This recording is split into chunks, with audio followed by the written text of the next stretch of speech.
Yeah. So, do you do you identify yourself more as a social worker or as somebody that's embedded into the military to help soldiers? Would you say? I'm kind of curious on like how you define yourself. I mean, as your job. it's the same thing. It's just one is my profession and one is my job title. So my profession is social worker, licensed clinical social worker. My profession is therapist. But my job is working in the embedded behavioral health. And I do appreciate my previous boss at Fort Drum. He even made the comment one time, like, you are literally, this is a job for you. And when I got interviewed for the job, and embedded didn't exist when I was in the military. So when I was getting interviewed for it, I was like, oh my God, this is legitimately my dream job that I never knew existed. I love being able to work with the military. I just fit in that world, but at the same time, you know, I'm not in uniform anymore. I don't have to put up with a lot of their bullshit rules, and I don't have to take the PT test anymore. Or, you know, go to the field because I now hate camping. Thank you, United States. So I get the best of both worlds. I get to do what I really love, and not all actually almost none of my civilian coworkers have the same idea as me, because I get it. This is not a job. This is a lifestyle. So my commanders and everything have my cell phone, and I'm like, look, I get it. If you guys need me on weeknights or if you need me on weekends, like, you need to call me. And when my previous unit at Fort Drum was deployed to Afghanistan, like, I would get WhatsApp messages in the middle of the night because it's the middle of the day for them and this is their time. So sometimes I'd be on the phone with them at midnight. It was awesome being woken up, but the shit needed to be taken care of. Yeah. And I don't mind doing that. I like doing that. So that's why. But I always identify myself when I try to explain. You say social worker, you know, people are like, huh? Or licensed clinical social worker for the most part. So usually when people say, well, what do you do? Well, I'm a therapist. Yeah. Mostly I try to lie when I'm on airplanes because I'm like, I bought this book for this airplane ride, so I need you to not talk to me. So be careful if you ever tell people that you're a therapist, because then they just want to Oh, yeah. me, and I'm like, no. Oh, man. Okay, so next question that's a bit kind of off beat for where the conversation's going, but I still think is kind of important. So coming back to like how you became a social worker, so obviously I'm going to assume you didn't intend for that to be your first job, but well, it's my second career. Yeah. So other than the motivation for it, right, when you went to college, did you earn a bachelor's degree in social work or a master's, and like what was your route through navigating college as to become a social worker? Oh, okay. Yeah, I read this question. It was worded very weirdly, but I understand. So my bachelor's degree, get ready for this. My bachelor's degree is in sociology with a certificate in criminology. So essentially I double majored. They just don't have a college of criminology. And I went to the U of U. Okay. And then I minored in history and another minor in military science. So I essentially double majored, double minored. Cool. And I was on a full ride ROTC scholarship.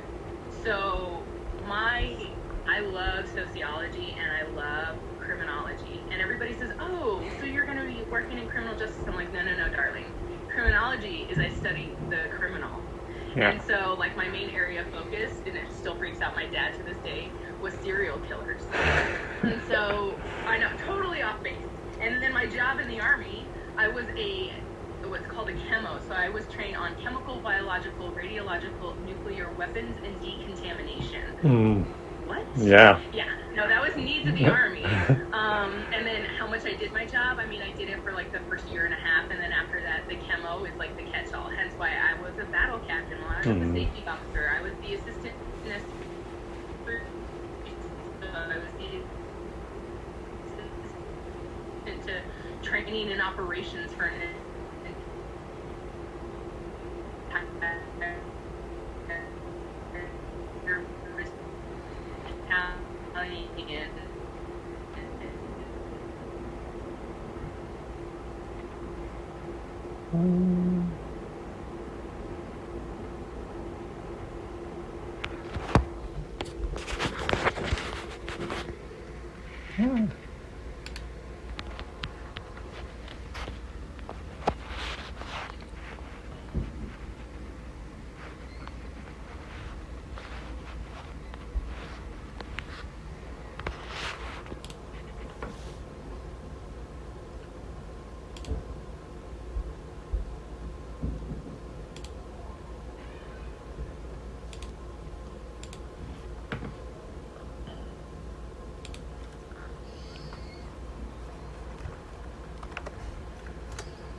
lost you there for a second. And Rachel's running to the bathroom. Oh, you're good. And then she'll be back real quick. Yeah, sorry. My internet is very finicky. So I switched to my personal hotspot, so hopefully that will be better.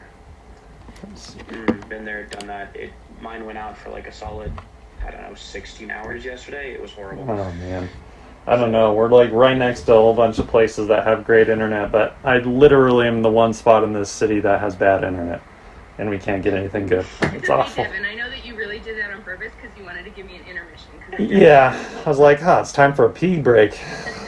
I do. I drink an inordinate amount of tea. It's almost unhealthy. Okay, so is it recording again? Yes, we're recording, yep. Okay, so I really like all the Mindhunter stuff, and that's kind of what the path I was looking at doing, and so that's why I started interviewing with the FBI, and then I kind of went, do I want to do this? And so it was a little bit, I don't know, I don't know what really changed. At the same time, because I was still in the Army when I was interviewing with the FBI, I was also looking at doing the social work program through the military, so staying in uniform, everything like that. I actually made captain really fast in the Army at the time, and so I had held on to it for so long. So usually when you switch over in medical branches, you get demoted. So my girlfriend Liz, who I told you about, she and her husband both went to PA school, and so before they left Iraq, I put together a demotion ceremony. And so I just made it a big joke. We wrote fake orders and everything, and she's like, oh no, Preston and I still have our fake orders, and we actually framed them. And so we just changed the wording where when you get promoted, it says the Army has instilled in you special trust and everything. So we just changed it like the Army lost their faith in you. And so we had a formal demotion ceremony for them in Iraq and everything like that. And I still have pictures from them. But so with me, they couldn't demote me because Liz and Preston had only been captains like less than a year. By the time I was looking at a social work program, I'd already been a captain for 2 years. And then my last unit, and this says something, it was called an ACRC, so I was the active duty for reserve unit, which is why I was back in Utah. So I got to be back home, I got to see my nephews all the time, I got to really be with my family, and it was a horrendous job. It was awesome. It was awesome being home, it was a horrendous job. So being the active duty for this reserve unit, and I had a really sexist asshole battalion commander who literally told me multiple times, why aren't you married and pretty much pregnant now? Just a very chauvinistic attitude. He didn't like the fact that militarily I'd grown up in an infantry brigade. So often at Fort Drum, I was the lowest ranking and the only female, and I never had any problems with these dudes. And then all of a sudden I have this boss who... So I applied to the U of U kind of as a backup because I didn't have to take the GRE because I was an alumni and I graduated with such a high GPA that the GRE was waived for me. And then at the same time, I was trying to do it's called the SWIP program, SWIP, I believe. So it's the social work internship program. So I would have done the same thing, taken the time off, done the master's program, and then stayed in uniform. Would not have the debt that I have, and would have been getting paid really well the whole time. But no. So I was trying to apply for that, but again, with this chauvinist asshole boss, and then nobody was doing anything about it. There was still toxic leadership. The brigade commander, I was the 5th or 6th officer to file complaints against him, and still they just swept him all under the rug. And so I got so pissed when I got into the U, and I was like, F it, and I dropped my packet and to get out of the military. So that's how I ended up on the path to go towards the U of U for the master's program. So I ended up going civilian side. Again, it's debatable about how great that is considering the debt that I have. But I do own this house. I still have really good credit. That's nice. I just have a lot of bloody debt. So that kind of sucks. So yeah, I didn't get a bachelor's degree in social work. Again, if you had told me in my early 20s I'd be a social worker, I would have told you you were full of shit. Yeah. So I finally got on the path. I think, I got out of the Army in July 2012. I started grad school in August 2012. And so... I think I was 27, 28 when I started. No, I was a little bit older than that. Yeah, I think 28 or 29 when I started that. So yeah, this is my second career, and I tell people that my Army was absolutely my first career. I still love all the criminology stuff, and actually, honestly, because of the criminology courses I took and some of that, so much of that actually helps me in social work, where I'm really good at reading people, which is why I'm really good with the trauma stuff, because then I can see, I mean, obviously I've had a lot of trauma training too, but because of my background with criminology and kind of understanding like how to interview people, that's how I can get, I know this is going to sound crazy, I worked at the U of U hospital ER. This is how I could tell the difference between somebody who's schizophrenic and somebody who's either on drugs or like now in the Army when they're trying to essentially get a med board and saying that they're seeing or hearing things. I know the interview process of being able to figure out if they're lying or not. All right. And I was teaching one of my psych techs. She's got her master's degree in social work, and she's just getting her licensure hours and everything. So she works as a psych tech in my office. And her name's Brianna, and she was like, this guy's saying he's seeing visions, but I don't know if it's true. And so I told her, I was like, just keep asking for clarification. She's like, what do you mean? I was like, just play dumb. Like, oh, okay, what are these visions? And I said, look, with a proper schizophrenic, which those are the best visions ever. They're both religious and they're insane to listen to, but they're so fascinating too. So I was like, with a proper person who's really having these visions, like, they don't change. And again, this is an interview technique that like investigators use and police officers use to find out if you're lying. And I was like, if he's lying, just keep asking clarifying questions, and he's not going to be able to remember his lies. Whereas if you're not lying, like, I absolutely believe that the devil is coming out of my neighbor's dog. Like, and they are so sure of it. Whereas if they're making it up, they're going to start to trip themselves up. And then you're going to figure out that, oh, yeah, these visions are bullshit and everything like that. So it's cool that some of the stuff that I learned with my bachelor's degree, even though it's not social working, has actually helped me a lot with my career currently. So an unorthodox path for me. I was in a weird situation in grad school. Again, I was at the U. So I either had people who had done like the BSW and were doing the accelerated program, or they had their bachelor's degree, not necessarily in social work, and then we're going straight to the master's program. So Ari, you remember Alicia Bruce, which is so funny. I grew up with her older sister, and ironically, her mother had gone back to school, so I had college classes with her mom when I was getting my bachelor's degree, and now, not my friend Shayna, the one who I grew up with, we never had college classes. I had college classes with her mom when I was getting my bachelor's degree, and then I was in the master's program with her little sister. So it was funny, because they were like, cool, how long have you guys known Alicia? I was like, I've known her since she was 8. And people were like, holy shit. Yeah, so that was a little weird. So you had people like her who went straight from their bachelor's degree into the master's program. And then I was in a weird, where I'd already had one career and this is stepping over. And then you had, frankly, a lot of people who were like in their 40s and 50s. And it was like, oh, well, the kids are out of the house, so now I'm going to go back to school kind of thing. Yeah. So I was in a very weird, small pocket of people where I'd already had some professional experience and I'd already done something, and I was literally changing my career. So it was an interesting situation. Cool. Fair enough. Yeah. Out of curiosity, it's all good. Longer answers are more interesting. There's more to write about, you know? Exactly. Helps with the paper, so thanks. How long does this paper have to be, by the way? Oh, I don't know. I need to actually read what we're doing. But I can make up a lot of crap, so I'm not worried about it, but we'll be okay. Like I said, you guys can absolutely shoot me emails, say, hey, I need clarification on this, or hey, can you explain this more, kind of thing. Yeah. Yeah, absolutely. All right, so code of ethics, right? So how are you constantly, like, using them in your job, right? Like, what are some kind of things that, for you are, like, ethically difficult, but you have to stay clean-faced about it and figure out the best way to make the decision, kind of detaching your emotions from it. Yeah, that one's a really unique situation compared to a lot of other social workers that your coworkers are going to talk to. So, or your classmates, excuse me. This is the difficult side of the embedded part.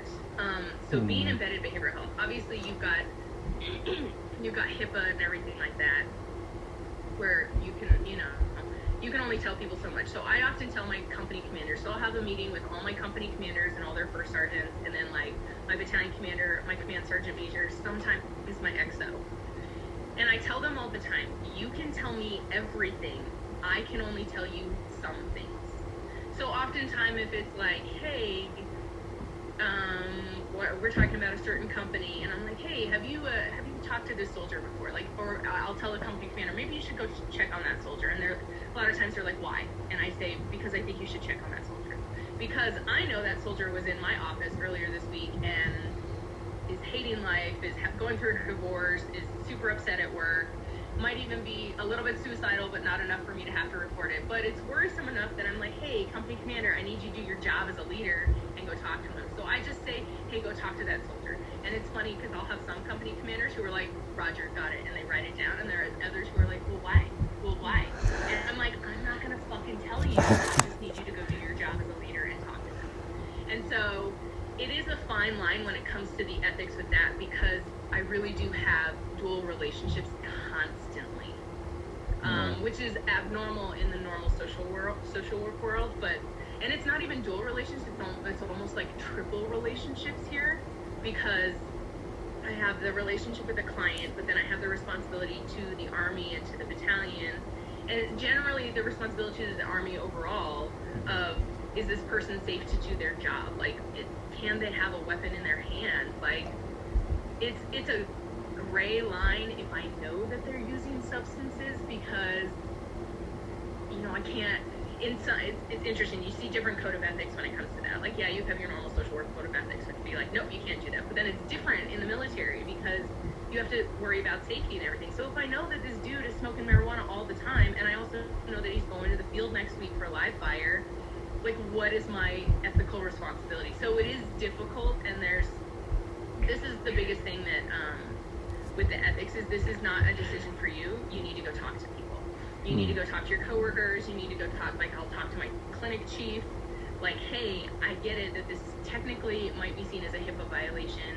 However, like, we need to do something about it, because then there's safety of people if this dude is getting high and then going to a live fire range. Yeah. So the code of ethics for my job is hard, and it's a lot of, you have to really know your own stuff and everything like that. And then in addition to that, you know, I explain this to my clients. I have to tell them this all the time. I'm like, look, you know, if I see you in public, obviously, I'm not going to acknowledge you. But the biggest thing is because I do work with these units, and I do have to go to the companies, I do have to go to the battalions.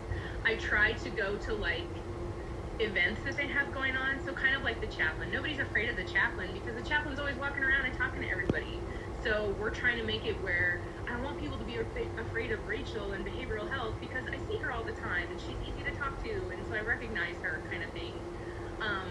But I have to explain to them, like, hey, if I'm ever at your company, I'm not going to acknowledge you, because everybody knows what I do.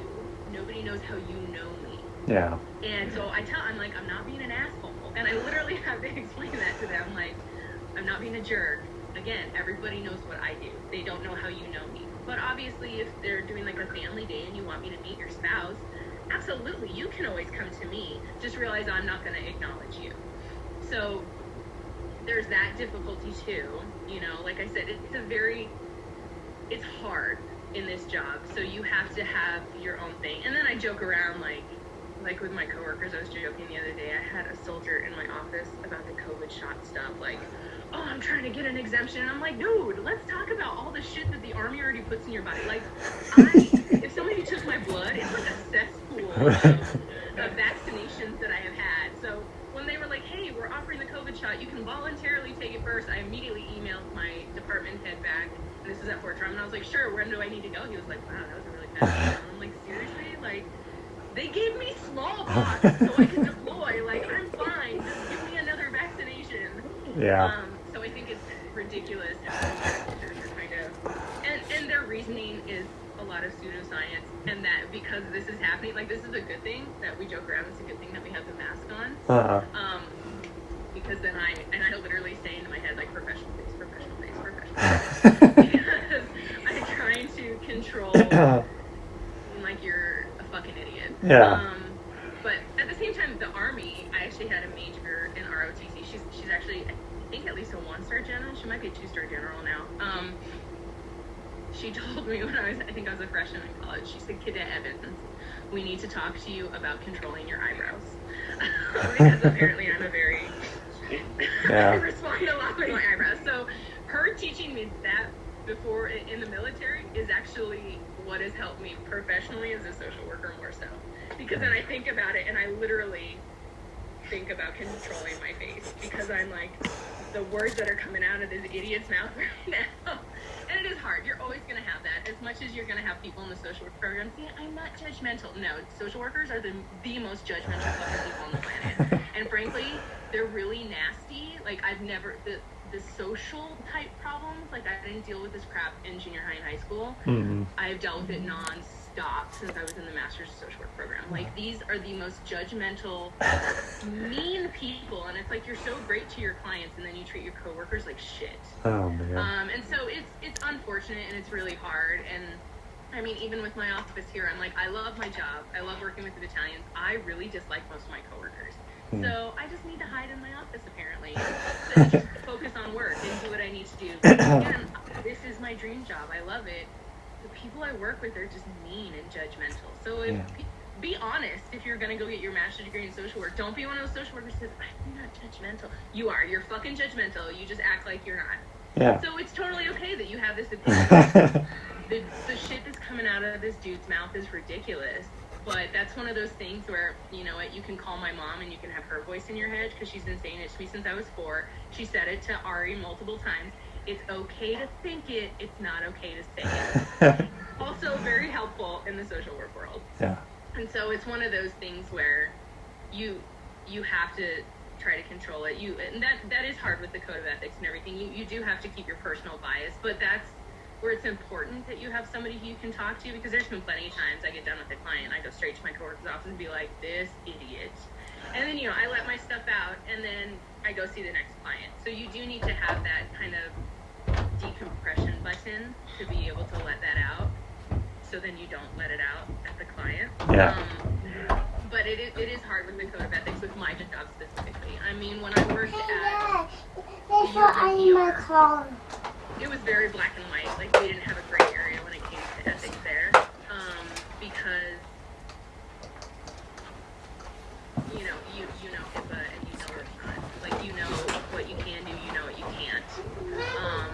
It was very easy there. When I was at the Salt Lake Vet Center and at the Prescott Vet Center, again, we kind of have gray areas there too. So with vet centers, they're fantastic because they were made by Vietnam combat vets because they didn't trust the VA. They were paranoid about the VA. So I always joked around that the vet centers are the stepchildren for the VA, which is they're pretty well ignored, but at the same time they have their own autonomy. Yeah. So me as a vet center employee, I could see the VA. The VA could not see my stuff though, and that was the whole point of the vet centers. So I loved it like that because they really did feel more secure in it and everything like that. But then you do have that issue if you are trying to help them medically. You do have to get like them to sign waivers and signatures and everything like that to be able to help them. If, like, let's say they were at the Salt Lake Vet Center and then they moved to Provo, like, they need to sign all this paperwork and then I have to like physically mail all the notes and everything for them because the vet centers are their own. So it was difficult. Like, that's where it's a little bit more gray because you as the client want me to help you with your new clinician at the Provo Vet Center now. But obviously I have all your permission and everything and I have it in writing. But then if somebody calls me from the VA, it's like, nope, sorry. So that's why it's a little bit harder with that, whereas working at the ER, it was very black and white. I worked at an inpatient hospital in Utah, same thing. Like, you call, oh, I think my wife is there. Okay, I can't confirm or deny that. Like, nope, like black and white. Yeah. I know what I can and can't do. And I'm looking at the list of this patient and your husband's not on this list. Your mom's on this list, so I can't tell your husband that you're here. So, like I said, it really depends on where you're at. And I know that's an awful answer, and I'm sure your ethics professor would be so mad at me, but it's just the truth. Like, in my job, it's gray and it's hard. Yeah. And you have so many dual relationships, so it really needs to work out better. I mean, the chaplain that I have here, with one of my battalions. We just met, and the chaplain that I had at my previous battalion at 431 at Fort Drum, he was great. And I love that he said to me one day, like, hey, Rachel, you and I are two sides of the same coin. Because obviously soldiers will come to him and everything, but he does have a very strict code of ethics as a religious person. What I can't tell. And the thing that I appreciated about him is that he's like, oh no, I'm going straight to my BH person saying, hey, look, this dude's suicidal, but you don't know that, so I'm going to bring him in and I need you to talk to him. So then at least he's kind of given me a heads up of what I need to poke around about. Whereas I had like a chaplain here who calls me, he's like, hey, I need to bring a soldier in, when should I do that? I was like, okay, bring him in for a walk-in. And then I grabbed the chaplain before I grabbed the soldier. I was like, what's going on? He said, well, I'm hoping that he'll break confidentiality because I can't. And so this is the kind where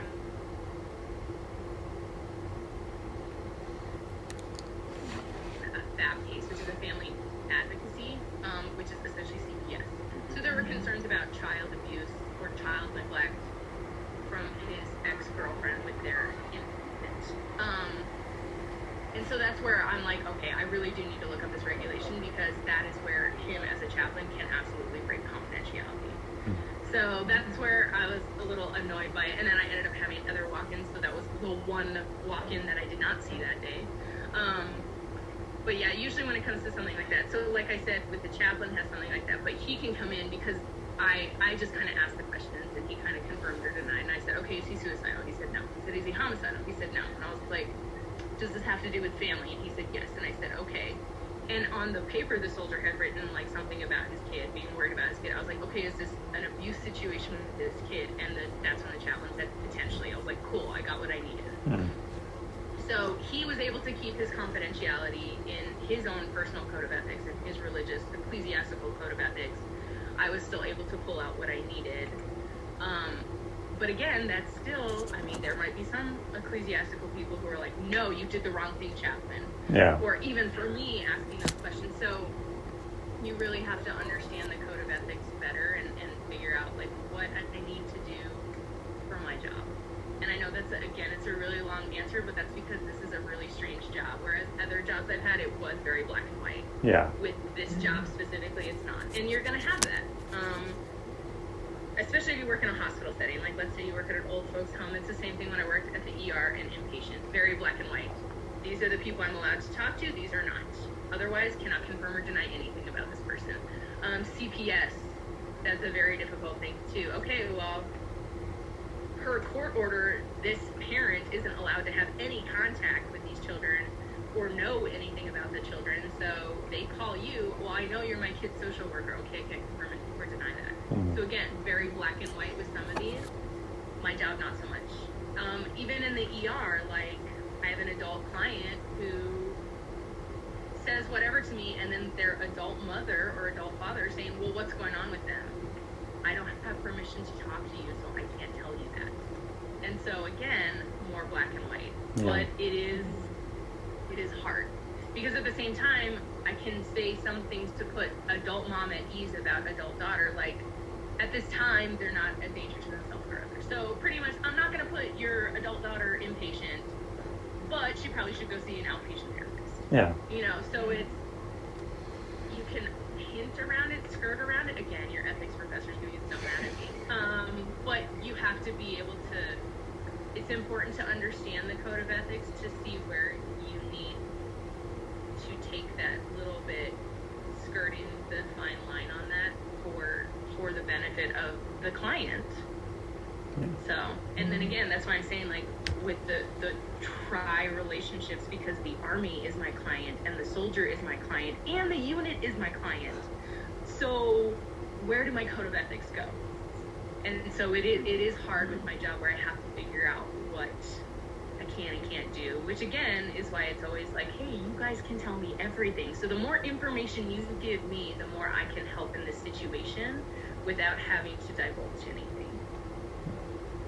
Cool. Yeah, have fun with that one, guys. Yeah. I mean, it's a really interesting response, right? So there's a lot to write about, and I think it's really good. But so I mean, just kind of using that, right?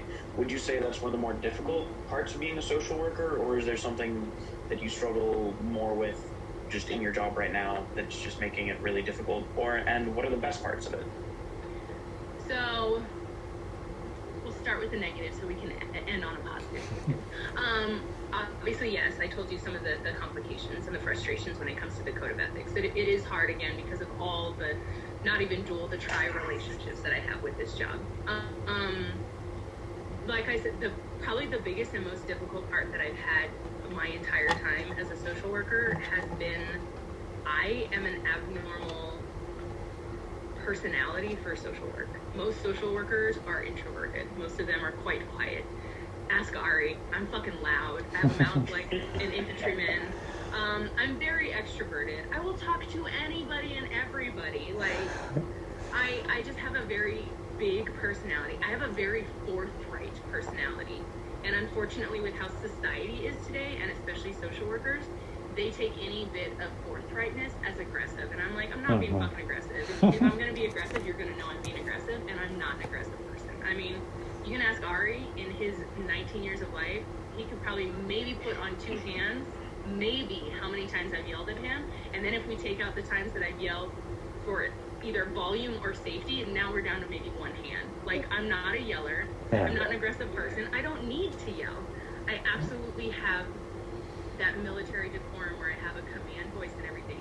The problem is frankly, it's not kind, but it's true. A lot of social workers are kind of like milk toast, and they're these soft little flowers, and that's not for everybody. And so even though the social work world keeps telling me like, oh no, you don't have the right personality for this, or maybe you shouldn't do this, I've even had people in grad school tell me that, like, oh, are you really going to be useful to vets? And I'm like, you think I'm aggressive, and you think that I'm too much. I am a friggin' pussycat compared to some of these infantrymen with 5 fucking deployments, and you can't handle me, but you think you can handle these dudes? Like, that's hysterical. I have the personality. I worked at a juvenile prison. It was a maximum security prison. It was an all-male facility. The head of security there, her name was Jill. She was like, you know, when these guys found out that you're a combat vet, there was never a duress. I never had to say anything. I never had to prove anything. It's how I carry myself. But in the social work world, they see that as aggressive. It's not aggressive. I just know my shit, and I have a resume to back it up.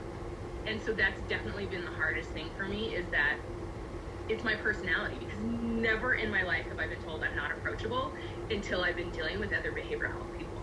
Never in my life have I been told I'm not a good communicator. You look at all my past OERs, any kind of evaluation I've ever had, I'm always top blocked when it comes to communication, except in the behavioral health world, because they always say that I'm aggressive. And I'm like, no, I'm not aggressive. I'm forthright.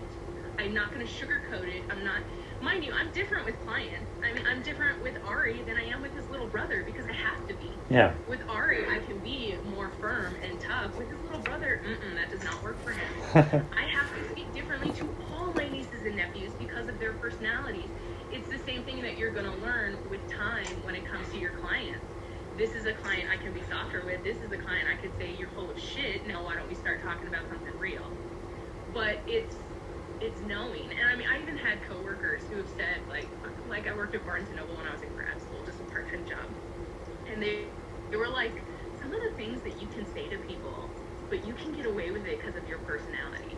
So, like, you know, we'd have these people who come in 3 days before Christmas, and they're freaking out, and I know I need this copy of this book. And I'm like, all right, well, it's not in my computer system. Let's go check and see if it's on the shelf. So I'm walking them up there, and they're like, no, I need this one. I was like, guy, my holiday changes every freaking year. I literally need a calendar to figure out when Hanukkah is every year. Your holiday does not change. It's not like you didn't know it was coming. Why didn't you plan better? And the customer's like, and my boss had overheard this, and his eyeballs are like the size of saucer plates. And he was thinking that this customer is going to freak out at me. And then it was funny, because my best friend now, that's when she and I had met like 10 years ago, she was like, no, you can get away with saying stuff like that because that's just who you are. And it's not me. Like, I'm calling him out. I'm forthright. Yeah. And that is my biggest thing in the behavioral health world, is that, frankly, I feel like people are too sensitive. And that's why social workers get burned out, because you're too goddamn sensitive and you're too empathetic. All of you need to read the book called Against Empathy. You need to read that book. because it teaches you that empathy and sympathy are two different things. And there are too many social workers who have too much empathy. So you're taking on their shit, and then it overwhelms you. Because, I mean, how many clients did I have in one day? 10 people. So if I'm taking on 10 people's shit in one day, let alone, I don't even know how many people I saw this week. Like, that's 40 people's worth of shit that I'm taking on in a week. Like, this is why you get burned out. This is why empathy and sympathy are two different things. And I think that's the biggest thing with social workers. And that's the biggest part. That's the hardest for me. Like I said, I love my job. My coworkers are kind of a bunch of mean girls. Mm-hmm. Like, I have some bullshit going on in my office, and instead of my chief being a chief and dealing with it, she's kind of being sucked into it. And I'm having like one tattletale on me, and I was like, what? Why are you more concerned about your job instead of when I walk out of the building, which I walked out of the building for a battalion meeting that everybody was tracking. So why the hell are you caring? Yeah. But then my boss is just kind of falling into that high school bullshit. And so it's super frustrating. And that's the biggest problem I've had across the board. I have no problem with the battalions. I have no problem with my clients, really. I mean, obviously there's going to be some clients who don't like my personality because they came in and they just want behavioral health to med board them and give them a check for the rest of their life. I'm like, dude, you've never done anything. You've never deployed. You think that everything is traumatic in your life, but it's not. It's called life. Mm-hmm. And people don't have enough resiliency. And so, yeah, maybe I'm not the social worker for you because I am tough. But you know what? I was pretty fucking good when I was with those juvenile delinquents in the maximum security prison. And I'm really good with these hardened guys who have had multiple deployments, because I may have not been shot at like you were shot at, but I understand getting shot at. Yeah. Like, I understand these things. I may have not gone through some of these horrendous traumas or these military sexual traumas, but I have the personality to be able to take on having you graphically describe these horrendous traumas and be able to help you with it. And I think my bachelor's degree with my fascination, because it's so crazy with serial killers, I think that because I kind of had always researched that, I think that's why I'm so good at trauma, is because I can take on these horrendous things, but I don't internalize it. Mm-hmm. I have learned how to let it kind of go. And I think that's the biggest thing is, if you want to be good at your job, first of all, you need to have thicker skin. You need to be tougher against empathy. Read the book. You guys need to learn to not, there's a difference between empathizing and sympathizing. I can sympathize. I know that you had a hard day. Empathy, you're just taking on too much. You're sucking their emotions into you, and it's going to overwhelm you. So those are definitely personality-wise, and I know that that's very much a me thing.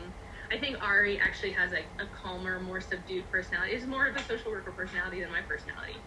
But at the same time, I mean, growing up, sometimes I was the family member who got through to Ari. Yeah. Because I was like, hey, well, let's cut out all the bullshit. Let's not be so pretty about it. This is where you're fucking up. And it worked. Mm-hmm. Even though he has a softer personality. And that's not a bad thing. It's just who he is. Yeah. It's his softer personality. Whereas if I try to broach that with his brother, oh, no. No.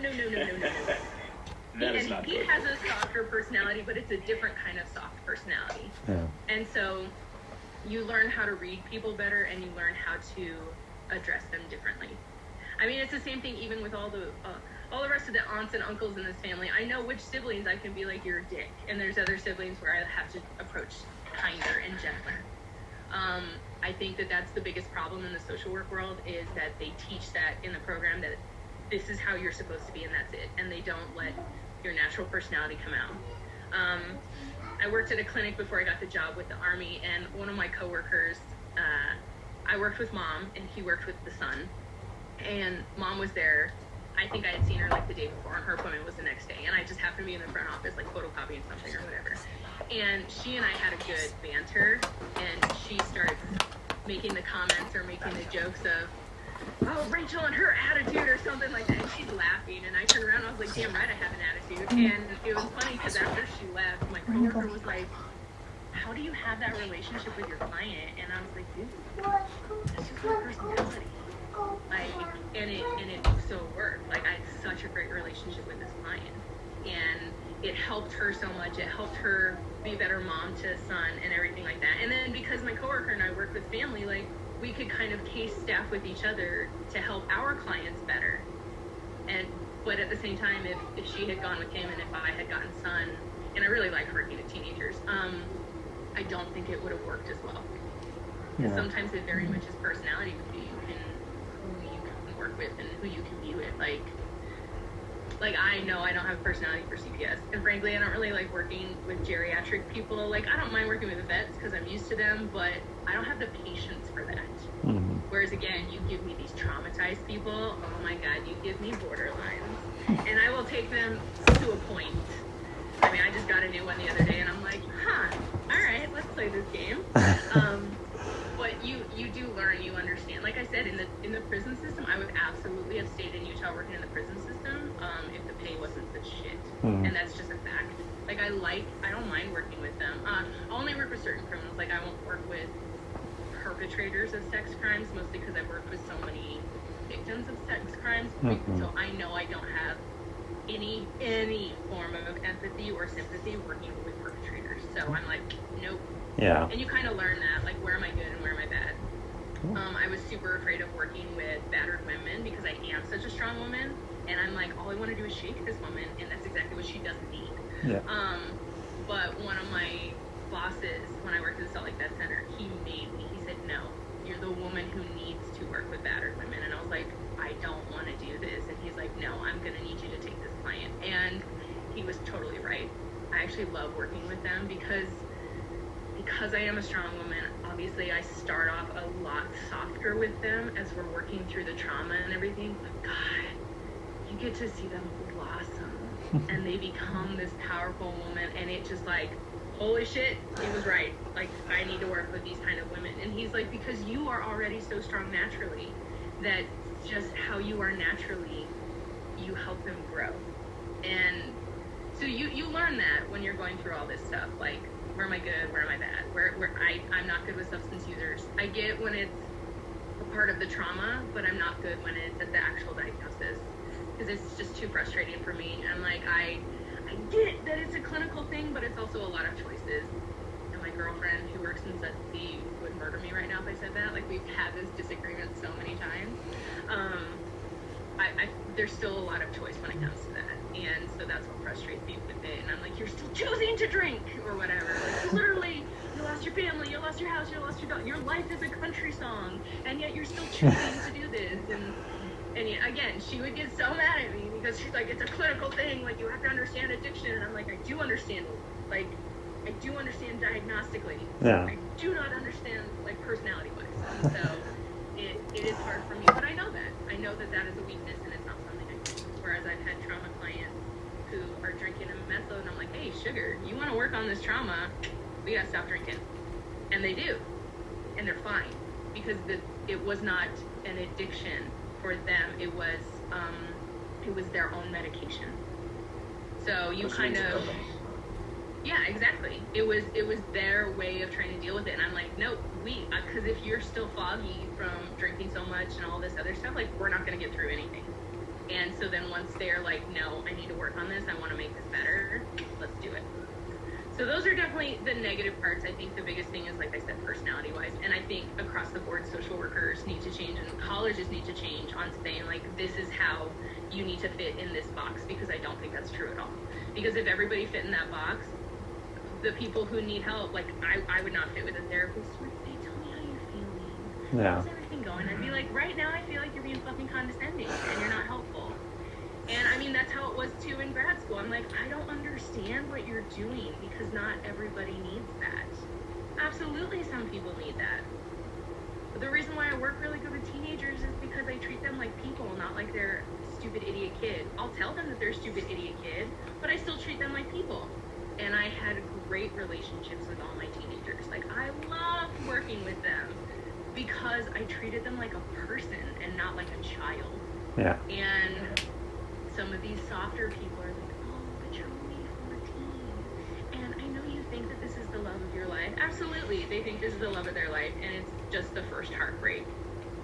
But talking to them like that, and then me saying, like, let's work through this. Yeah, this is the worst day of your life right now. And that's the difference, is that I talk them through it. Like, I get it. Like, let's talk about all the heartbreaks I've had. Let's talk about all the tears that I've cried. Like, and a lot of times people don't talk to teenagers like that. They don't talk to kids like that. They want to wear kid gloves. This is why my relationship, even with Ari, was different growing up. Like I said, a lot of this is just who I am, my personality, and that I brought into my work. Absolutely, you know, Ari says, hey, Dad's being a jerk, and this is what's going on and everything. And I'm like, cool, you made Dad so mad that all Dad is doing is yelling at you. And I'm like, but let me tell you, guys, this is where you screwed up. But let's fix it. And that was always the difference, is that, because I remember, oh my God, it's still one of my favorite things, where Ari said to me one day, like, you're so much nicer than Dad, and I could not stop laughing. I was like, no, I am not. I am much meaner than your dad is. Who's my brother? I was like, no. The difference is, you get Dad to a point where he is cartoon red, steam is coming out of his ears, and he is just screaming like a banshee. That's just not me. I don't do that. You pissed me off, but I'm also the person who is like, okay, you pissed me off, so let's fix it. Yeah. And that's just, you got Dad to a point where he's just not in that mode. Maybe in a day or two he'll calm down and then say, let's fix it. But you clearly need this fixed now. And I'm the person who can help there. But I'm way meaner, and I'm way tougher, and I was worse on him about his grades than his own parents were. But that's the thing, that's just my personality. So I could have those conversations with teenagers where they don't feel condescended to, and they realize that, oh, you actually do want to help me, but I'm going to call you on all your bullshit. I mean, oh my God, and I hate family counseling. I like couples counseling, I hate family counseling. But one of my teenage clients, oh my God, her parents were going through something, and they were using her as like the middleman, but then they weren't entirely talking to her. It was Oh boy. Yeah, it was a lot. And so I brought Mom and Dad both into the clinic, or into the appointment, and I was like, look, this is where you are all screwing up. I was like, nobody's hands are clean in this situation. And I literally called out everybody in front of everybody. And I was like, all of you are wrong. And I'm like, first of all, you two are the adults. Start fucking acting like it. And I'm like, second of all, this is not her responsibility. She's 16 and she doesn't have time to deal with this shit. And then, like, I literally talked them through everywhere that they're screwing up. Okay, how are we going to fix this? You tell me. And after that, all that crap went away. And like, she would come in, and then she'd have normal teenage stuff. She had been cutting for years and years and years, never cut again after working with me. That's awesome. Like, we were able to work through all this stuff because I have the personality of, I'm going to call you on your shit, let's fix it. Yeah. But not everybody's like that. And I really dislike that so many programs are saying that you need to be like this to be a good social worker. And that's not true at all. So that's probably the biggest negative part. Huge positive part, like I said, I was really good at my job as an officer in the Army. I was really good at it. Not so good with the politics, hence why I was like, I think I need to get out before I get too much into the politics ranks and everything like that. But so I like that like I said, this was my dream job that I did not know existed. Like, I went through grad school, I knew that I was good with trauma, and I really liked that, so I was specializing in trauma. I was getting all these different trauma certifications. I was taking a lot of trauma classes. Working at the juvenile justice system, I learned that I really liked this population. It was a little bit scary. I mean, I had these gangbangers. I had these dudes who had almost killed people before. Like, it was a little bit scary, but I was good at the same time. Like, all right, cool. Again, and it's a personality thing. And it was funny because my supervisor who was interviewing me to be able to take this internship, when the university called him and said, hey, we have this new one, here's her resume. And he's like, oh yeah, she's good. And he's like, what? Don't you want to interview her? He was a Vietnam vet. So he saw my resume and he said, she'll be fine. And so, like, the interview wasn't even an interview. It was more like a conversation. Oh, where'd you serve? And what'd you do? And this and that. And and then he asked me point blank, like, are you going to be honest with the kids about it? And I said, I'm not going to be dishonest, but if they ask, I'll tell them. And the kids do. They poke and prod. And so it only took about 2 or 3 days into my internship where they said, okay, wait, you got your bachelor's degree and did this in this year, but now it's this year. So what have you been doing for the last 5+ years? And so I told them, and they were like, huh? They were all very surprised when they found out, yeah, served in the Army, I was captain in the Army, yep, I did deploy, I went to Iraq, and they were like, oh shit. And of course, you know, because they're assholes, would you kill anybody? I'm like, have you? And then they were just surprised, like, you can't ask that. And I was like, oh, but it's okay for you to ask me. So, you know, they learned some things too. So, like I said, having these testers with grad school and everything like that, you figure out where you're good and where you're not. I was at the vet center when I got the battered woman forced on me, and I didn't know how I felt about it, and that's where I found out, actually, yeah, I'm really good with battered women. So I think when you know your strengths and your weaknesses, as much as people are like, you're a social worker, you should work with everybody. Absolutely not. No. You need to know where you're going to be able to actually help and where you're not going to be able to help. And then again, because of all the trauma and specializing in trauma, when I got interviewed for the embedded behavioral health job, I was like, holy shit, this is exactly what I want to do. And not a lot of people know about what got me into the social work world, so consider yourselves all very privileged. A lot of people don't know that I had a soldier who killed himself. It is a jarring situation to see brain matter, truly, and like the fact that how he killed himself, and you know, the kind of the guilt that you carry. First of all, as an officer in the military, your one job, especially when you deploy, is you bring everybody home, and I did not do that, and that's a weight that I will always have to carry. And so it's still like, that's why it makes it so much more important when I'm here in the military. So a lieutenant who I became very, very good friends with for the worst kind of reasons is when I was at Fort Drum, I got a call that one of my soldiers in one of the companies had killed himself. No behavioral health history, no issues. He was actually a great soldier going through this stuff. Honestly, 9 times out of 10 suicides that occur in the military are because of relationships. These guys have never had relationships before. They get married very young, or they're in this serious relationship and then they break up and they have no idea how to deal with a heartbreak. And so their method is kill themselves. And this is why men are so high, because men always choose lethal means, which is why more women have attempted, but more men have completed, because they always choose lethal means. So I get this call, I find out about this, I cancel my afternoon appointments, I walk over to my company. His platoon leader, the officer, was one of the people who found him. And so now knowing him, his name is AJ, now knowing him more, I mean, I could see it right off the bat. Again, I can read people really well, but I definitely understand. I now know the signs when something's really bothering him. He's got very much it'll buff out, and I hate that term. That's like the you do you, the worst term ever. Horrible. So yeah, when it comes to like behavioral health shit, and they're like, oh, it'll buff out. No, it won't. Emotions don't buff out, okay? It's not a scratch on a car. And so he was very much like, yeah, that was shitty, I'm good. And I'm like, no, you're not. No, I know, like, it was hard, but I'm good. And I'm like, no, you're not. So I closed the door in his office, and I'm like, all right, let's be real for a minute. Stop looking at me as a therapist. Let me tell you what happened to me. And I told him exactly what happened with my soldier. And you could physically see him just, like, take a deep breath and just... And it was a relaxing, because he had to stop putting on a show. And I get it. He had to do this for his soldiers. Mm-hmm. You're the one in charge. You have to have a stoic face. I mean, it's the same thing with parents with their children. Like, I can't be crying in front of my kids even though I want to, because I need to be strong for them, which is not true. And so when I did that, he kind of was more honest, and he was calling me. We were talking about this stuff. I helped him a lot with that, and that's how we ended up staying friends. And like I said, we became friends in the worst kind of way, but that's also how I know him well. And, you know, then he was having problems with his marriage when his wife was in a different brigade. She came back from Afghanistan. Oh my God, it was legit 24 hours. And he calls me on Christmas Day. I mean, I don't celebrate Christmas, so I'm just sitting there cooking and watching movies. I'm waiting for Wonder Woman to come on because it was on HBO Max. So I'm like, I'm just gonna cook up all this stuff. And so I'm listening to my audiobook in my kitchen, and then all of a sudden AJ's calling me, and I'm like, well, Merry Christmas, darling. Why are you calling me on Christmas? Like, your wife got home 24 hours ago. And he's like, yeah, she wants a divorce. So I mean, I was helping them personally with like weirdest couples counseling type thing, where I'm talking to her in Afghanistan and talking to him here, trying to figure stuff out. The biggest thing, communication there. She was telling everybody in Jesus that how unhappy she was in the marriage, except for telling her husband.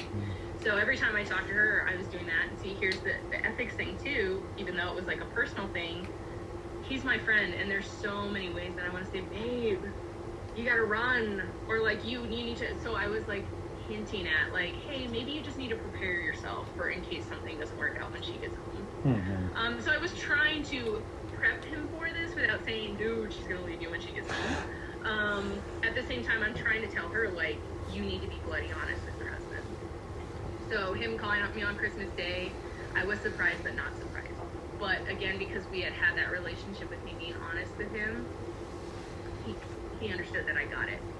Same thing when I've had this with, you know, company commanders and everybody, people who get frustrated and they're like, you don't get it. And I'm like, okay, stop. I did serve. This is why I became a social worker. And then they kind of go, oh shit, no, you get it. And so that has been a huge advantage. And that's why when I found out about this job, I'm like, I'm made for this. And then even my previous boss at Fort Drum, he said specifically, you would be wasted at the main behavioral health clinic. Like, you need to spend the rest of your career in embedded behavioral health, because I already get and understand the military part, and I have the personality for that. And so literally that's the most positive thing, is that I accidentally found my dream job. Accidentally. Because I didn't know that it had existed at the time. So there's a huge positive that I literally found my niche in the world, and I plan on staying here until I retire. Like, I don't want to do private practice. I don't want to be a clinic chief. Like, I want to work with the guys. I want to work with the units. I want to not have any more of these suicides happen, because it does. It always stays. Again, as an officer in the Army, like, I will always have his blood on my hands, even though I know 100% it was not my fault. And I don't know that we could have stopped it. It was very much his choice. Like, I understand all of this, but I understand it on the social work side, but as the military side, I didn't come home with all my guys, and that was my one responsibility. So it is a strange path that I got here.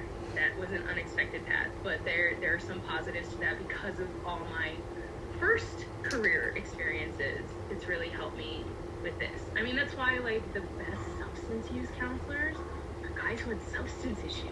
100%. Because I can't understand. I can't empathize. I don't understand why you can't just have a beer, because I'm fine having a glass of wine, and then I could not drink for months and it's not going to bother me. But I know that I don't get it.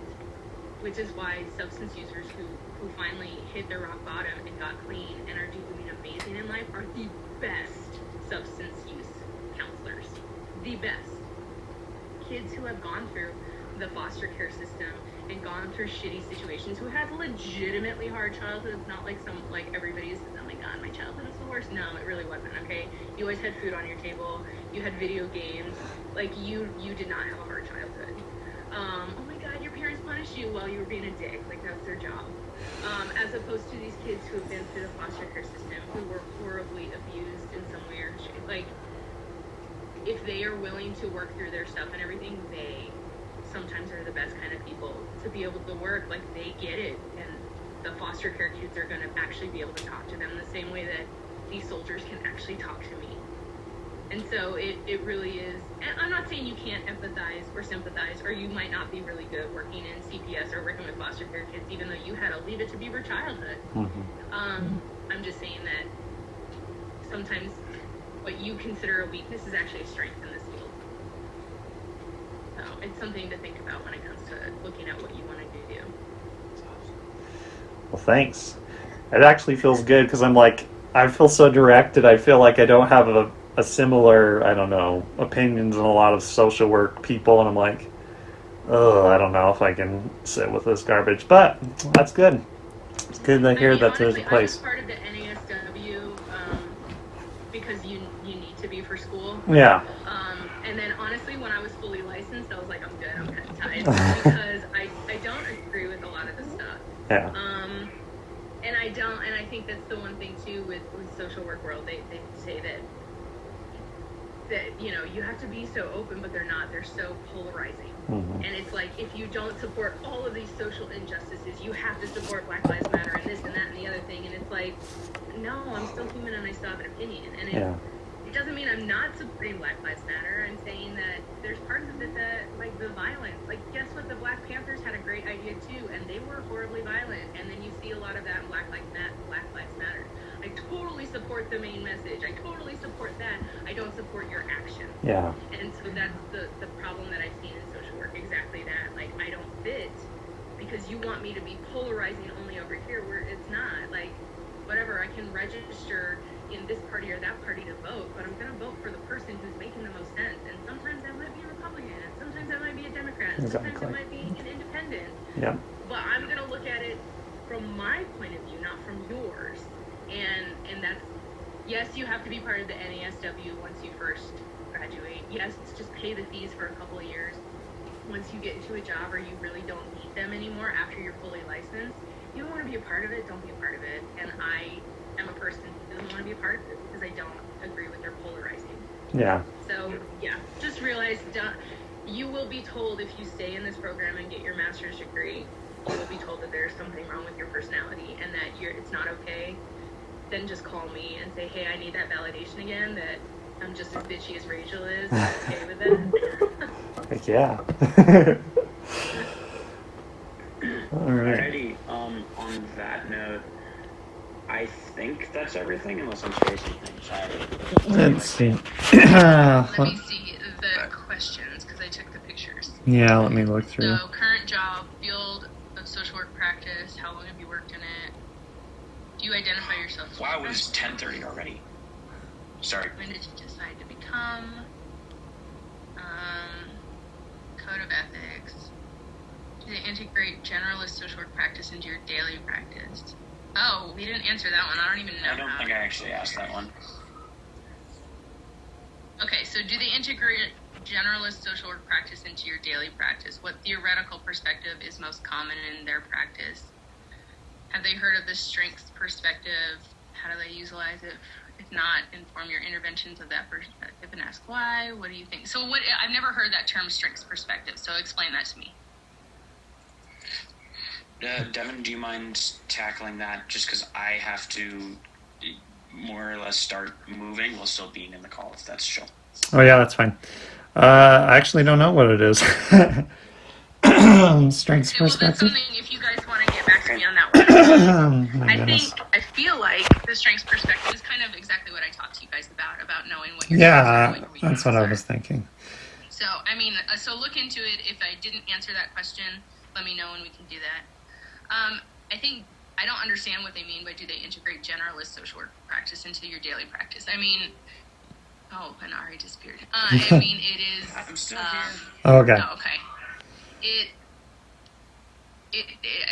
It's a therapeutic thing and everything like that. So obviously, yes, we do. I don't understand what they mean by the generalist social work practice. We do help out. We do therapize. Mhm. We do all that clinical stuff. So I don't really know what they mean by that. So yes, I do, because that's literally my job every day. Yeah. What theoretical perspective is most common? I don't know what they're trying to ask with that, but obviously, the biggest thing that we're consistently seeing when it comes to the Army is a lack of resiliency. So that's probably one of the biggest things. Like, as much as I specialize in trauma, and I know it sounds awful, but when I get like a proper trauma client, I am so excited. So then I can really use my wheelhouse. Yeah. But the biggest thing we're mostly doing all the time is resiliency and learning coping skills, and frankly, learning to adult. And the biggest problem that we're seeing nowadays is that these 18, 19, 20-year-olds are not 18, 19, 20-year-olds socially. They're like 13-year-olds. And so they are having a lot of homesickness issues. They're having a lot of like basic, and I know it's going to sound mean, but basic adulting shit they don't understand how to do. And a lot of this has to do with how they were raised. And so some of them are willing to say, hey, let's do this. And others are like, I don't want to do this anymore. Not realizing the weight of the contract that they signed and the oath that they took. Mhm. And honestly, I often ask people like, hey, did you ever play any sports, or were you in Boy Scouts? Were you in Girl Scouts? Were you in any of these activities? And a lot of times these people say, yeah. And I said, how long did you do that? And they're like, oh, I didn't like it, so I quit. And mom and dad let them quit. Yeah. So that's why I'm saying you find out that there's like a real lack of resiliency. Mm-hmm. And so that's a bit concerning. And honestly, that's probably the biggest theoretical thing that we're kind of dealing with is we all of a sudden have to help them realize that, yeah, your NCO yelling at you is actually not bullying. And that's like the society as a whole, like all this God bullshit sensitivity for everything. And no, your boss yelling at you is not like, yes, you do have to be on time to formations, and you do have to be on time to PT, and they can absolutely tell you that you are going to the field. I get it, you hate it, so did I. This is why I don't camp anymore. But this is your job. This is where you're getting a good paycheck. And then people, and I don't like how society sees this too. They're like, oh, privates are paid so little. Well, okay, a 19-year-old should probably not be getting married and having a child. And yeah, they aren't making very much money. Yes, they're not paid so much in their paycheck. However, they get housing for free. They get food for free. They get their uniforms for free. They get the best medical care in the United States. Honestly, probably in almost the world. All for free. Yeah. And I don't think they realize that because, well, I'm only making this much. And I mean, you could freaking Google it.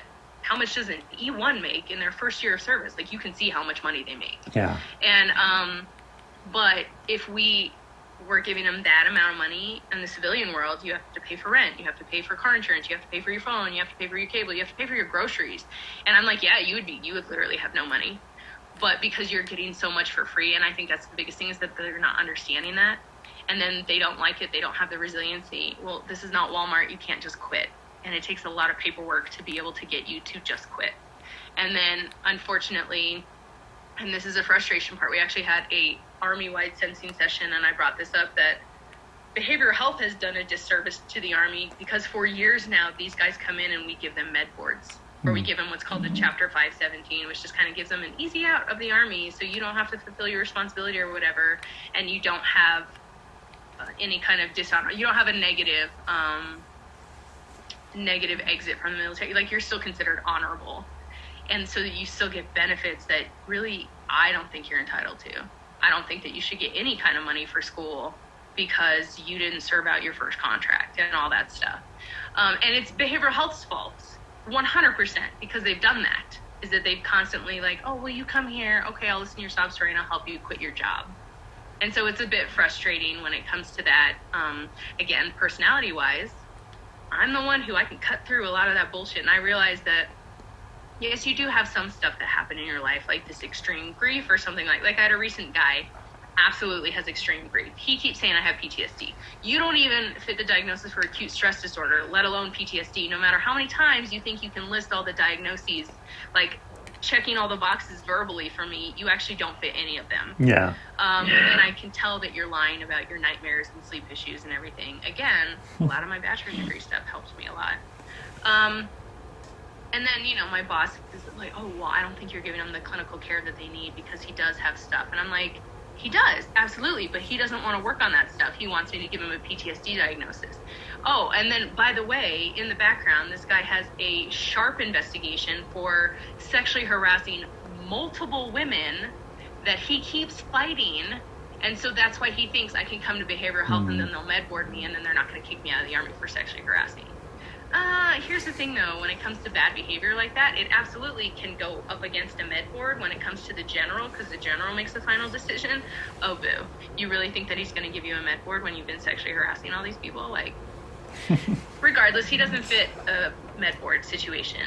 And then that's my frustration and my conflict with this, is that I'm getting told you're not clinically helping them. Why? Because I can cut through the bullshit faster than you can? Like, I am trying to clinically help him. He doesn't want the clinical help with what he actually has, which is grief. He had a lot of family members die very close together. And it took a couple appointments where I did, because it was in Chicago. It was a very violent part. Yeah. I did ask, like, is this gang activity? Is this gang activity? And, of course, then he calls me racist. And I'm like, not that many people get shot that frequently in the same freaking neighborhood unless it's gang activity. Yeah. And guess what? After, like, 3 appointments, it comes out, oh, yeah, it's all gang activity. I'm not saying all of them were gang members. Like, a lot of it is unfortunate where you're in a bad neighborhood and 7-year-old kids are getting shot by gang members. It doesn't mean that the 7-year-old's a gang member. No, it's the flyby stuff. So there was some of that, and then there was some gang activity. And so, yes, he absolutely had this grief, and when I'm trying to help him and give him the tools to work through that grief, but no, he just wants a diagnosis. And so that's where you know, it gets a little bit frustrating. That's where the personality stuff comes in. My boss saying you're not clinically helping. I was. He didn't want treatment for that. And guess what? When he fired me as a clinician and went to you, he did the same thing. But then you're still telling me that I'm wrong. Yeah. So with theoretical perspective, when it comes to our job, like I said, I think a lot of it is my job specifically is getting a good lie detector. Yeah. And it's hard because sometimes, even though mine is really good, it still makes me sick to think about it. Like I said, I don't like working with perpetrators. I had a client for over a year who was being accused of sexually molesting his middle child. So his two oldest daughters he had legally adopted, and then he had a biological daughter with his wife. So the two oldest ones were two different daughters from two different fathers. He pretty much raised them. So he was getting accused of sexually molesting the middle one. And I mean, everything he told me and everything, like this guy's being accused, she's doing all this stuff. Like, she was a social worker previously, so she knows what to say and everything. Like, it was all very, very confusing. And then he had his court-martial date. Again, we were working together for like a year and a half. So he tells me he's got his court-martial date. I said, okay, come in for a walk-in the next day because I had walk-ins. And he didn't come in. And I didn't think about it. I'm so busy. And then like a week and a half later, one of my coworkers was going to the battalion meeting. And I said, hey, can you check on this guy? Here's the name. Here's the rank. Just tell me what's going on. So my coworker comes back and he's like, yeah, he's at Leavenworth. And I was like, what? I was like, floored by this. I'm like, from everything he had been telling me, everything that he had been telling me, the legal stuff with the lawyer, like, what the hell? So, I mean, it was hard. It was emotional. I absolutely teared up because I was like, oh my God, it breaks my heart. And it's not like I can contact him again and be like, hey, guy, you okay? Ironic situation. I'm going to say months later, if not almost a year later, I get a new client who's CID, who works in child sex crimes. He ends up like just telling me case after case, and then all of a sudden this case comes up, and I was like, tell me more about this. And so he did, and he looked into it, or he remembers investigating it, and so he tells me the whole truth. And this guy was absolutely doing that. And at the same time, I went home that weekend. They had, if you're going to work in any kind of child stuff, I highly recommend you guys watch this documentary. It was like a 4-part documentary. I think it was on HBO. It was called Allen versus Farrow. And it was about Mia Farrow and Woody Allen. Oh, yeah. And I mean, Woody Allen's got a lot. Everybody knows about him marrying his, essentially, a girl that he raised like a daughter. But no, there's so much more. That a daughter that Mia Farrow and Woody Allen both legally, or at least Mia Farrow for sure, legally adopted. But Woody Allen, she was his dad. Yeah. And then from this documentary, like, he was sexually abusing her from the time that she was tiny, which, I mean, I can't even wrap my mind around. I'm like, I've changed every single one of my nieces and nephews' diapers, and I'm like, I don't understand what's sexually attractive about that. Yeah. And so it does make you, especially you, Devin, as a new daddy, it's going to be a little bit hard to watch and everything, but I think it's really important if you're going to work in any kind of child care or CPS, or even have the possibility of it, because it was really interesting, the statistics. And there was one episode where it said specifically, because of Woody Allen in the early 90s saying that there was parental interference with Mia Farrow not letting her daughter go near him because she found out what was going on, because of parental interference. Now, statistically, when the child reports it or something, and it's usually obviously the father, not always, but usually, if the father says that there's parental interference, the court only believes the child who's reporting the sexual abuse 8% of the time. What? So now 92% of these cases where they are actually molesting these children are not being believed in the court system because of the Mia versus Farrow, or excuse me, the Farrow versus Allen court case. Oh my. And everything that they talked about, and like even the statistics they gave about what these people do and say, was 100% what my client did with me. And I just was in tears. Like, it made me so sick to my stomach that I believed him, because everything that Woody Allen was saying about she's doing this and she's doing that, my client had said all of that to me, and I believed him. Yeah. So again, even with a really good lie detector, sometimes you're going to hit situations like that. So I don't know that there's ever, I mean, every field you're going to have a different theoretical perspective, I think. And you just kind of got to figure out, like I said, what works. Some situations you can be more forthright, some you can't. So Cool. Do you mind writing that down real quick, Devin? If that's all right, just on the paper somewhere, the name of the documentary. That sounds like it might be important, or that's an important point. Yeah. Just bring up the paper. Yeah. It is Allen versus Farrow. Yeah. And it's Farrow's Farrow. Okay. Let's see. So the class had a couple other questions. So maybe we'll just, yeah, we'll go quick through them, I guess. What is the organizational structure for military social workers? What resources or programs do you have? So within your social work, what's the structure? Not so much because the military structure, I'm sure, is also involved in some way. But what's the hierarchy and all that madness in the military part? Okay, so minus the military, because obviously I'm a GS civilian. So Yeah. Yes, we work with them. So how it works is, in my clinic, there's all the clinicians. I have a clinic chief.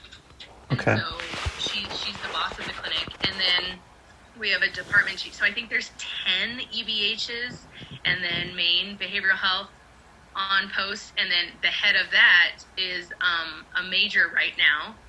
And so she's the head of that. And then we have the department, the DBH is Department of Behavioral Health, section. And we have a lieutenant commander who works for Public Health Services. Okay. I've never heard of this military type branch, but they go by Navy ranks. So she is above Major Carson. And then Colonel Marlin is I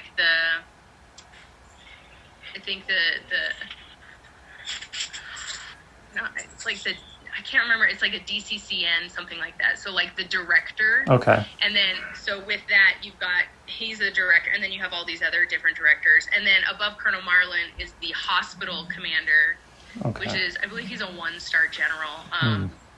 And so, yeah, so we do have a mix of civilian and military. Military, okay. Because it's a military organization. So, yeah, we've got the military there, and my major's job as the department chief, depending on the post you're on, so at Fort Drum, it was actually a civilian, and he's been there for a decade. Oh, okay. But he's one of the few positions in the entire United States Army who is a civilian working there. Usually it's considered a military post, so a major / lieutenant colonel will serve in this post for their normal military stint, 2 to 3 years, and they go from there. And I know that this major, she had prior service time, so she's been in over 20 years. Okay. This is her last stint. So once she's done with this, and I think in 2 years, she's going to retire. Okay. So, and then we'll get a new major who comes in. So it depending on the post. Mine specifically, my clinic chief, and then she's got all those EBHs and clinics, and then it's that major, and then it kind of goes up from there. Okay, cool. Let's see. What is the population that you serve, and what are the type of problems they experience? I think we kind of got that probably. We did. Yeah. So the thing about embedded behavioral health specifically is that we work with the active duty soldiers. So Okay. I don't see veterans. As much as I love couples counseling, I don't do couples counseling. I don't see teenagers. Embedded behavioral health is very specifically for the soldier. Okay. So I'll help out with the units, and then we give them resources for family members to use. So you've got Military One Source, and that's one that we will often tell soldiers about to do couples counseling.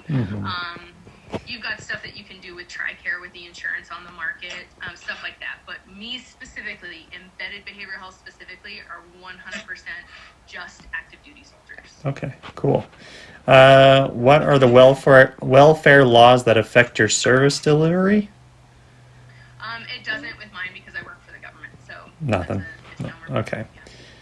And then it was just agency's name. If you have an agency, is there an agency or anything that would be So anything? yeah, we switched over. I used to work for the Department of the Army, and now they changed it to I think it's Defense Health Administration. Okay. So they're taking over Department of the Army when it comes to stuff like that.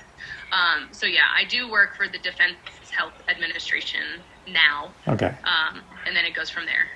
How do you guys get funding? Do you know, just through us, the taxpayer, or how's it Yeah, work? so our funding falls under the military. As far as I'm tracking, I mean, don't quote me on that. Yeah. But I think that our funding falls under Defense Health Administration, which falls under all the big money that they're doing for the military overall. Okay. Cool. That's it. That's everything, I think. So, All right. Zane. Alrighty, thank you so much, Aunt Rachel. I really, Of really course. appreciate it. And Like I this was said, awesome. if any of your coworkers who or classmates who decide not to show up have any questions, Ari, just shoot out the email and CC me on that, and they can absolutely send me. And once you figure out what the paper is, you turds, let me know if there's any clarification you need or if you want more information on anything, and I can help out everywhere. Cool. Awesome. Thanks for your help. You're awesome. Thanks, Alright. Rachel. It was nice meeting you. Nice meeting you too. Have an amazing day and take Yeah. care. Have a good All day. right, you guys too. See ya. Bye.